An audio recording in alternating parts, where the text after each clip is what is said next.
There's an old Chinese story about a Naga goddess, Nu Kwa. She created the first people out of clay.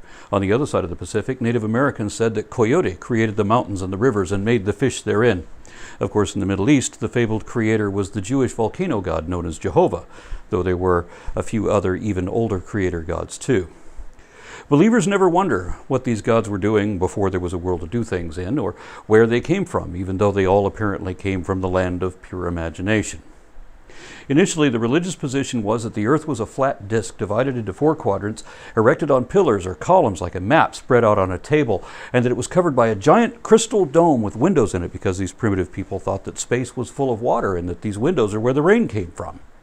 It was a common belief across Asia, with different religions positing that whichever god might cover the dome of the sky, stretching out the heavens over the firmament like a tent, and sometimes with the stars sewn into the fabric of the veil of night. But in the Jewish tradition, the stars were contained within the expanse of this dome, along with the sun and the moon and all the other planets, which of course were all much, much smaller than the earth and even smaller than the moon. They didn't know that the earth was just another planet, and they didn't know that the sun was one of the stars. They thought that the stars were tiny little things that had thinking minds and personalities, because that's the way the Bible describes them. Not kidding. And this wasn't just in ancient times either. I've actually met people like this. There's an awful lot of people today who still believe in this model, or another similar one without a firmament, where the sun and the moon and all the other planets are still smaller than the earth and orbit around it. They also believe that the earth is the first thing in the universe, the biggest thing in the universe, and of course the center of the universe. And even if they don't hold to such an extreme view, it is alarming how many religious people don't believe in outer space, but do believe that the earth is flat. And there are dedicated religious apologists who accept that the world is round, but still believe that the sun orbits the earth. There are also some who accept that the earth orbits the sun, but think that our solar system is the center of the universe and that everything literally revolves around us. Then we discovered the Big Bang. Astronomers saw that other galaxies were moving away from us fast enough to be redshifted in spectroscopy, such that it appears that the universe is expanding or inflating. If you extrapolate backwards, then everything was closer together in the past, culminating in, or rather originating in, a single point where everything, and I mean everything, flew apart from there. Matter, energy, universal forces, natural laws, and even empty space and time began at that point. So anyone asking about the state of the universe before it existed, or what happened before the beginning of time, obviously doesn't understand the question they're asking. It's like trying to travel to a point south of the South Pole. Religious extremists delight in saying that scientists have proven that the universe had a beginning, and they use that argument against the Big Bang, but the Big Bang is our proof that the universe had a beginning. Cosmologists, cosmogonists, and astrophysicists tried to work out what was happening, and they produced a model in which everything in the universe rapidly erupted from a small, hot, dense state roughly 13.7 billion years ago. This discovery was initially ridiculed as a Big Bang, but the pejorative name-calling stuck, and that's what we call it now. Understand that a goal without a deadline is just a dream, or a prophecy. So any proposed explanation has to have 2 things. It has to meet certain predictions that should only happen if we're on the right track, and there has to be some way to prove it wrong if we're not. And no one's ever found any data to contradict the Big Bang.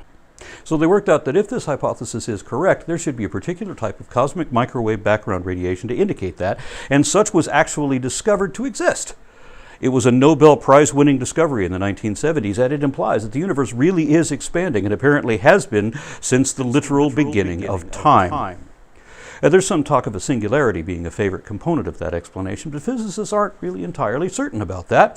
What they tell me is that they don't know anything prior to 10 to the negative 43rd seconds after the Big Bang, if in fact that is a fair description of what that is. But they say they actually know everything after that in spectacular detail. So we have only a very small window of the tiniest fraction of a second in which to speculate. Where did it all come from? There are many fallacious appeals to ridicule of what we actually know, one of them being that scientists are supposed to think that complex order, including life, was somehow created by an explosion. But no scientist believes that. Besides, the Big Bang wasn't really an explosion in the same sense that nuclear fusion isn't really the same thing as a fire, and it happened 9 billion years before the accretion of the Earth, so it couldn't have anything to do with the beginning of life either. Another creationist distortion is that the Big Bang is somehow part of evolution, and that evolution requires something coming from nothing. By evolution, they mean all scientific explanations that contradict their favorite fables, so nearly every field of science. But again, we didn't come from nothing, and no scientist believes that we ever came from absolutely nothing. The Big Bang is not something from nothing. Even when cosmologists talk about a universe from essentially nothing, they don't mean an absolute philosophical nothing. In fact, they don't think that an absolute nothing is even possible, because every time they try to create a perfect vacuum, they notice quantum fluctuations of subatomic particles popping in and out of existence where there shouldn't be anything. Otherwise, logically, we can't get something from nothing, right? So something must be eternal without a beginning, and it could be the matter and energy of this universe. Because we know from the theory of relativity that gravity bends the fabric of space-time, and extreme gravity punches a hole in it. That's what black holes were thought to be. So imagine we have all the gravity of the entire cosmos compressed into a single point. That could cause a rift in the time-space continuum. And maybe that could happen from either side of the boundaries of this universe, which means that all the matter and energy, which are interchangeable one from the other, could have entered this universe from a source of the multiverse, such that myriad universes could be popping in and out of existence like bubbles in the bottom of a saucepan coming to boil, and we'd never know about these other ones because we're trapped within this one. There's no reason why the multiverse shouldn't be eternal, but in a sense this universe could be also, at least the energetic matter in it, because another property of excessive gravity is that it slows down time. So again, if you had the combined gravity of all the matter in the universe compressed into a singularity, if you will, it would slow time down to a stop. So imagine an asymptote on a Cartesian coordinate system, which slows down time as you move backward through time toward the Big Bang, such that 1 second stretches out to equal infinity when t equals 0. That would mean that although the expansion of the universe had a beginning, the material energy within it is eternal. It was literally always here.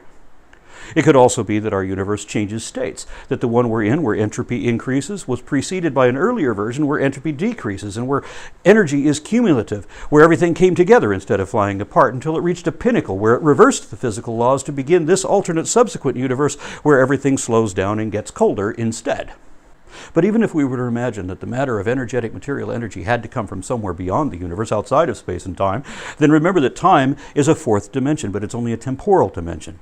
It could be that the Big Bang represents a fourth spatial dimension moving into and thus inflating three-dimensional space, the same way a three-dimensional object appears to appear out of nothing when trying to move through a two-dimensional plane. It would look to us like something coming from nothing, even though it really came from somewhere else before. And what could be the catalyst for all this, the first mover that the wanna-believers want to imagine? Well, it could be the random motions of supercosmic membranes, or who knows what else. Why is the interior of our universe shaped like this? There is no indication that any intelligent agent even could have been involved in any of this. And remember that the sacred fables don't have a lot of credibility, being absolutely wrong about absolutely everything they claim that can be tested. So I would say that any of these other ideas are at least equally valid to the religious idea, except that we know that a God isn't possible at all. And the important thing is that this is all just speculation, including God. If there is no way to test any hypothesis to show which one has more or less credence than another, and if there's no way to eliminate which ones are completely wrong, then it wouldn't matter what explanations we come up with. Even if you're right, if there's no way to show that, to know that with no evidence to back it and no way to verify or falsify it, then it's effectively meaningless and doesn't warrant serious consideration. So where did everything come from? No one knows. Certainly not you. And you've no reason to pretend that you do, or to pretend that you know someone who does, because you don't. I've read your holy books, and they reveal that your God doesn't know it either. He doesn't even know where the sun came from, or what it is, or what the moon is.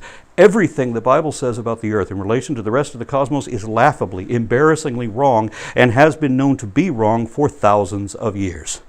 The more we know, the more it shows that God doesn't know any more than the ignorant, primitive, superstitious savages pretending to speak for him back in the Bronze Age when everyone thought the world was flat and no one yet knew anything that was actually true.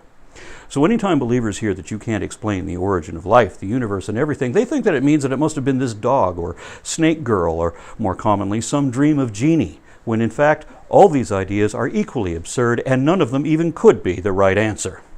Whatever the reality is, it is surely far more abstruse and complicated than these creatures of the id. Gods and magic are the simplest and most infantile excuses men have ever invented to explain things they obviously didn't and still don't even want to understand.